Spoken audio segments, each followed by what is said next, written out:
नमस्कार। निशुल्क ज्योतिष परामर्श केंद्र में आप सबका स्वागत है। जैसा कि अभी तक हमने कुंडली के लगन को समझा था कि जातक क्या लेकर अपने जन्म के साथ आया था, अर्थात पूर्व जन्म में जो उसके कर्म थे वह इस जन्म में उसके जन्म के समय उसे प्राप्त हुए। इसके बाद हमने इसके अभी तक के जीवन की जो घटनाएं थी उसको ग्रहों से समझकर, जातक से पूछकर उसका मिलान किया कि क्या जो हम अध्ययन करने जा रहे हैं वह सही है, वह घटित हुआ है या नहीं। इससे हमारा विश्वास और मजबूत होता है और भविष्य को जानने में हमें काफ़ी सहायता प्राप्त होती है। आज से हम भविष्य को जानने का प्रयत्न कर रहे हैं इसी जातक का, क्योंकि अभी 2026 चल रहा है और 21 जनवरी 2026 को इसको बुध में राहु की अंतर्दशा आई है जो 9 अगस्त 2028 तक चलेगी। 2026 के अभी 5 महीने भी व्यतीत नहीं हुए हैं। इस दशा के प्रारंभ के समय बुध, मंगल, सूर्य, शुक्र 4 ग्रह मकर राशि अष्टम भाव से और राहु कुंभ राशि नवम भाव से गोचर कर रहे हैं। अष्टम भाव और नवम भाव में इसके महादशा ग्रह और अंतर्दशा ग्रह स्थित है। अष्टम भाव काय का है तो अष्टम भाव है शांत, स्थिर एवं गहराई का। मकर राशि जो कि अष्टम भाव में स्थित है वह कर्म की है, सृजन की है। हम समाज को क्या देते हैं मकर राशि ये बताती है। बुध ग्रह बुद्धि, वाणी, संवाद, कम्युनिकेशन, कला, व्यापार का ग्रह है। किंतु इस कुंडली में व्यक्तित्व, सोच विचार, दृष्टि एवं सुख भोग में परिपक्वता के भाव का स्वामी बुध है, लग्न का और चतुर्थ भाव का। वहां का स्वामी होकर परिवार एवं समाज में संतुलन तथा सामंजस्य स्थापित करने के भाव में है। समाज और परिवार क्या है हमारे मानव जीवन में? शत्रुता और मित्रता, द्वेष और प्रेम, इन्हीं में तो संतुलन करना होता है हमें अपने जीवन में। और इनके लग्नेश और सुकेश दोनों जाके उसी भाव में बैठे हुए हैं, संतुलन और सामंजस्य के भाव में, और उसी की ग्रह के साथ, राशि स्वामी के साथ। अब आप देखेंगे कि राहु ग्रह द्वितीय भाव कर्क राशि में मंगल के साथ स्थित है लग्न में। कर्क राशि जल तत्व की है। कौन सा जल? जो निरंतर बहता रहता है, जिसे हम निर्मल, शुद्ध, पवित्र जल मानते हैं। बहते जल को हम गंगा समान जल मानते हैं। मंगल अग्नि तत्व का ग्रह है। परिवार का जो भाव है वह शुद्ध है, सात्विक है, पवित्र है, निर्मल है। और मंगल तो अग्नि का कारक ग्रह है, ऊर्जा का कारक ग्रह है, अग्नि तत्व का है। तो वह उस परिवार में क्या करेगा? उस पानी को गर्म करेगा। उनकी जो शुद्धता है, जो पवित्रता है, जो निर्मलता है, जो कोमलता है, उसमें उग्रता लाएगा। क्यों? क्योंकि मंगल शत्रु ग्रह है। छठा भाव मामा मामी का भी होता है और 11वां भाव बड़े भाई बहन का भी होता है। तो मामा मामी छठे से छठा भाव, भावार्थ बताया था हमने, शत्रु का शत्रु, और वह जाकर बैठा परिवार के भाव में। तो कहाँ कहाँ से विपदा आएगी इस परिवार पर? इसकी शुद्धता और पवित्रता पे आज छठे भाव से और 11वें भाव से मंगल के कारण। द्वितीय भाव परिवार, संस्कार, स्वार्थ का भाव है। राहु जिस भाव में जिस ग्रह के साथ होता है उसके प्रभाव में वृद्धि करता है। तो यहाँ राहु इस मंगल की उग्रता में वृद्धि करेगा। इसी राहु ने नवम भाव से गोचर करते हुए इस जातक को विदेश यात्राएं दी है इस साल में। कारण नवम भाव काय का है? उच्च शिक्षा का है, विदेश यात्रा का है। क्योंकि तीसरा भाव छोटी यात्राओं का है और नवा भाव दूरी की यात्रा है। इस प्रकार, और राहु स्वयं इस संसार के बाहर का यानी सोपन की दुनिया का ग्रह है, यानी विदेश का ग्रह है। इसलिए जब वह नवम भाव से गोचर किया उसने, तो उसने विदेश यात्राएं भी की। यहाँ मंगल शत्रु ग्रह है, अतः राहु मंगल की शत्रुता में वृद्धि कर रहा है।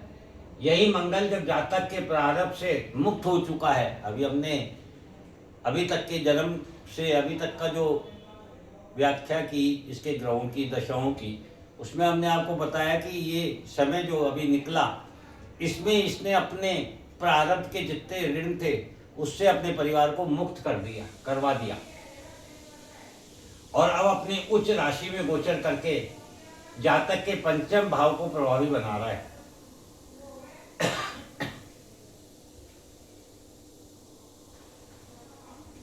पंचम भाव कैसे प्रभावी हो रहा है? क्योंकि पंचम भाव में पहले से लग्न के समय बुध सूर्य शुक्र स्थित थे और मंगल की चतुर्थ दृष्टि थी, और अब ये चारों ही ग्रह जब अष्टम भाव से गोचर करेंगे तो पंचम भाव एक्टिव हो जाएगा। और राहु कुंभ राशि नवम भाव से गोचर कर रहा है। नवम भाव हमारे पूर्वजों का, पिता का, गुरु का, ज्ञान का, धर्म का, भाग्य का भाव है। कुंभ राशि स्वयं में एक अमृत कलश है। कुंडली के इस भाव में गुरु स्थित थे लग्न में, उस पर से राहु जब गोचर कर रहे हैं तो गुरु क्या थे? ज्ञान, धर्म, संस्कार में वृद्धि के ग्रह हैं। अतः राहु जातक के परिवार, संस्कार, स्वाद में, ज्ञान और धर्म में वृद्धि करेगा, और जातक के व्यक्तित्व, सोच विचार, दृष्टि में बुद्ध बहुत बड़ा परिवर्तन करके प्रेम, प्यार, बुद्धि में अब एक शांति, एक स्थिरता और गहराई प्रदान करेगा। अभी तक जातक के मंगल की दृष्टि के कारण उस संबंधों में कभी कभी उग्रता आ जाती थी। गुरु की दृष्टि से उसमें ज्ञान और धर्म में वृद्धि होती थी। शनि केतु के कारण, शनि की दृष्टि के कारण उसमें विच्छेद हो जाते थे, किंतु अब उसमें स्थिरता आएगी, गहराई आएगी।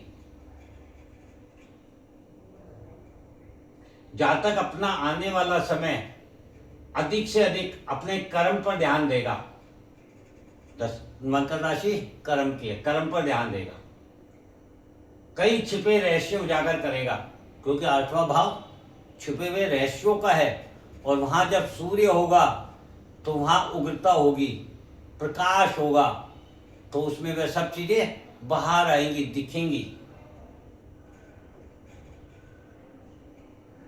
जैसे अपने कुंडली अध्ययन के समय भी जातक ने अपने सभी रहस्यों को हमारे साथ साझा किया, तभी हम उसका अध्ययन कर पाए। जातक ने अपने जीवन का एक और बहुत बड़ा रहस्य उजागर किया है। क्या है?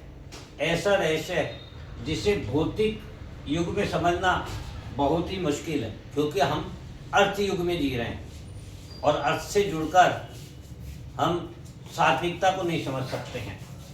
लेकिन ये वही जानते हैं जो जातक से जुड़कर कभी दूर हो गए। जातक ने बताया उसने अपने जीवन में कभी भी धन संग्रह नहीं किया, किंतु सामाजिक संबंध रूपी जो धन है वह हमेशा संग्रहित किया।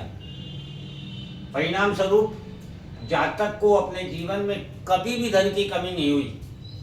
जातक ने विज्ञान की प्रगति के साथ जितने भी साधन उपलब्ध हुए मानव के उपभोग के लिए, वह अपने सर्किल के अनुसार सभी साधनों का सबसे पहले उपभोग किया।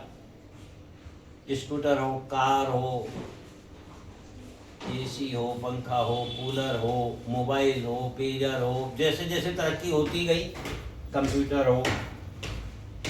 जातक ने अपने जीवन में जितना सुख सुविधाओं, भोग विलासिताओं का उपभोग किया है, कहते ना मैंने कमाया तो मैंने उपभोग किया, किंतु ये क्या बता रहा है कि जितनी भी सुख सुविधाओं, भोग विलासिताओं का उपभोग किया है उतना धन नहीं कमाया है, सभी संबंधों की देन रही है।